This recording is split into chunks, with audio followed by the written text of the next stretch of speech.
Hello everyone. In this video, I'll show you how to fix the Microsoft Store Try Again Later error when downloading.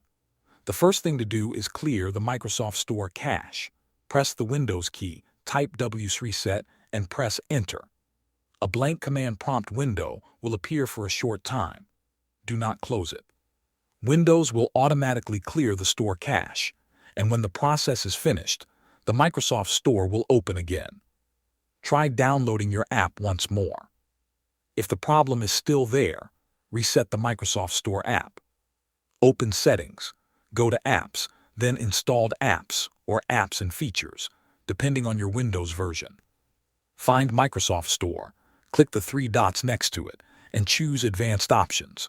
Scroll down and click Reset. This will restore the store to its default settings without affecting your Windows installation. Finally, check that your computer's date and time are correct.